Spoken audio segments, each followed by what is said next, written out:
So I just got back from the Gamblin Factory here in Portland, Oregon, and I am so excited to show you guys everything that I took. I took videos of every single part that the tour guide would let me. My tour guide was Devin, and he was absolutely wonderful. He was so knowledgeable, and he answered every single question, walked me through the entire process, from solvents to mediums to the actual paints themselves. I got to see so many amazing things, and he let me literally video like everything. So now you guys also get to see it. Without further ado, check out the Gamblin Factory.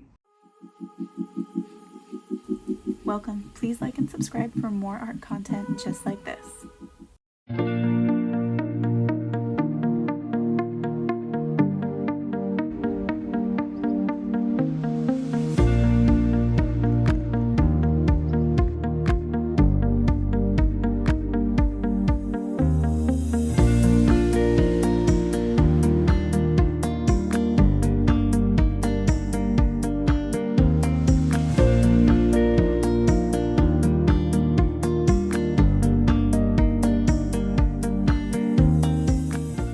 Heat treat them? Yeah. So okay. Same idea with like when you see burnt umber versus raw umber. Yeah.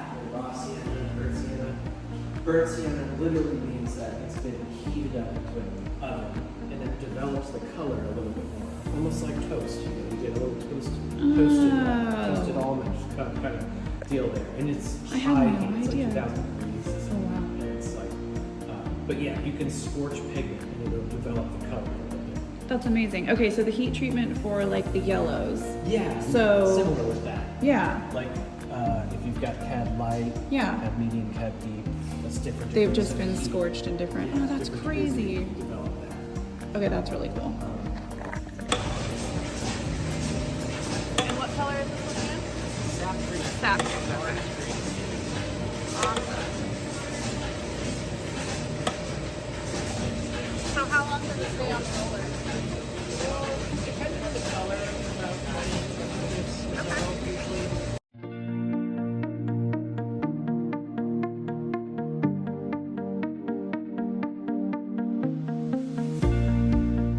Every time we run a batch, we want to assess the color and make sure it's looking right. Yeah. And so this is a drawdown card. Nice contrast for optics. Let us know that the transparency, because like this is a color, it's one of those that's really dark in the mass tone. Yeah. And you can only learn so much from this. And so having a transparency swipe, which is us basically taking a blade and going, allows us to see like what would this look like if you were to glaze with it, and how's the mixture doing. And so, you know, we're looking at it to make sure it's looking how sap green looks in the transparency. So. Future Torrid Gray, I love this. We, instead of sending this drum to an industrial waste facility, which would cost thousands of dollars, we simply take this barrel and put it over in the mixing area and mix it all up.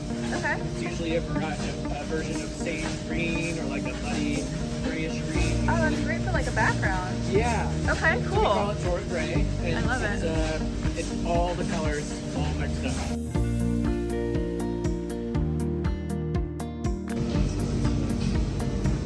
Gives like a crazy cool effect.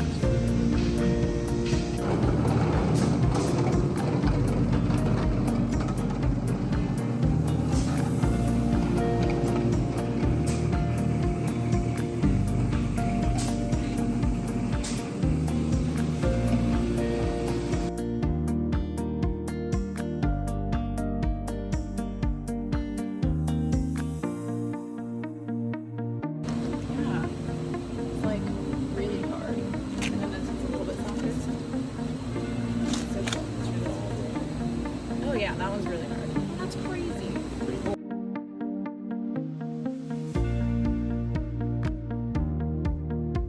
That's all molded seaweed on the outside. That's pretty neat. Yeah, cooking the oil helps.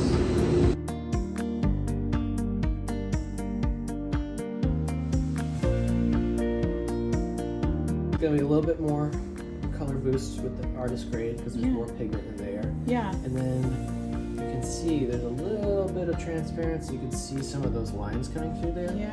And that's also the reduced pigment load. You're getting a little bit less opacity. Okay. Yeah. And safflower oil is a paler oil. all oils impart a little bit of yellowing over time. Yeah. Safflower oil is known to impart yellowing the least, and it does have a slightly longer dry time that comes with safflower oil as opposed to linseed. Linseed is your kind of tried and true best overall binder in terms of film strength and stability. You know, Sure. As paintings flex and as they oxidize and cure, you want that. You want the binder to be rigid, but not too rigid. In terms, you want it to be non-prone to cracking. So having it maintain flexibility and nice stability over long-term linseed is kind of the top. But again, we have a couple of colors like our radiant white and a couple like our 1980 titanium white that use safflower. So that's just really just to mitigate yellowing and keep it nice, bright white. Awesome. But in terms of using these as thinking of them as a medium, beyond what they serve as a binder when you're making oil color with pigments, you can extend the working properties of your color by using these as a medium. The one thing that happens though when you use refined linseed, or even especially with safflower oil, is you get longer dry times. Sure, it'll take forever, won't it? Yep, and they're also 100% fat content. So when you're thinking about fat as an oil, it's just like, so when you want to observe fat over lean, if you're working in layers, that's something to be mindful of, that you're going to be working with an all fat layer when you're working these in. And so that's why it might be helpful to have something that has a little bit of solvent in there, like Galkin Light or Galkin. Yeah. Okay. So those are leaner in terms of like leaner in the sense of fat over lean. They're still fluid mediums, so they're lean in that sense too. So this is more lean than those, or those are going to be more lean? These are more lean than, so these are 100% fat, whereas these migrate around anywhere between 30 and 50%. You could always adjust these as well with more Gamsol. So again, that's your kind of, and I've done that to get like drippy and everything. Yeah, you can make them really lean. We just came out with another medium 3-in-1, which is our leanest medium. So it's a combination of solvent-free fluid, but it's not solvent-free. We're adding Gamsol there. But basically what we've got is a nice, really thin, low yellowing. It's got safflower in there as well. Yeah. And it's great for using as an underpainting medium, or saturating a wood panel, like priming it before you go to gesso.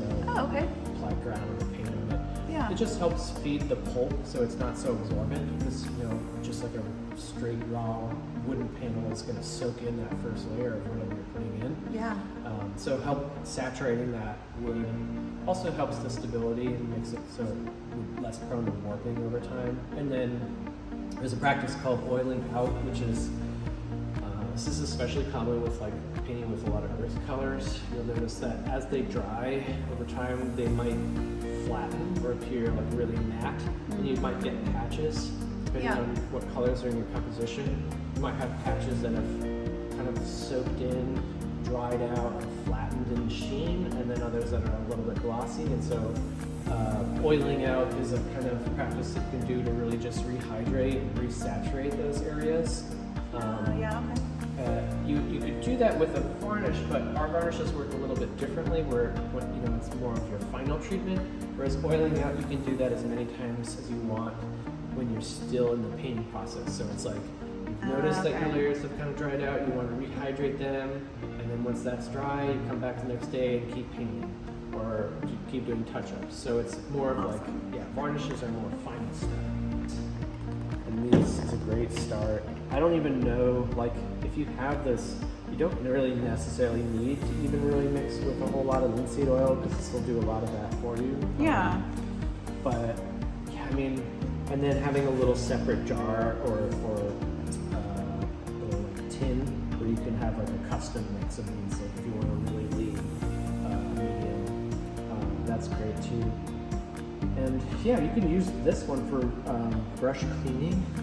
Can you really? Yeah, there's a couple different ways you can clean your brushes. I mean, Gamsol is going to be the easiest way to strip off the paint. Yeah.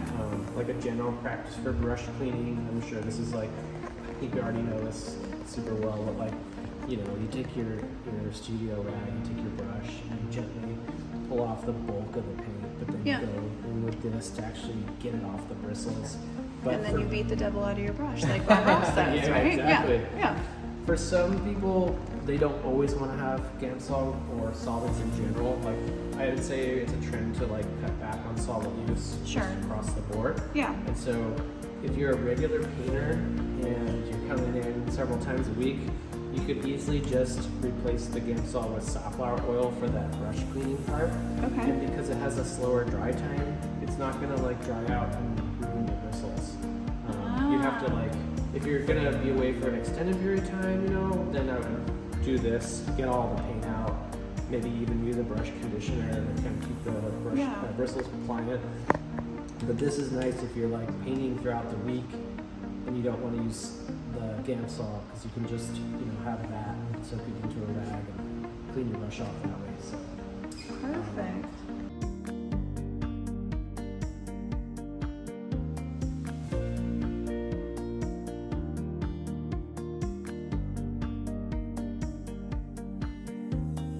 That was so cool.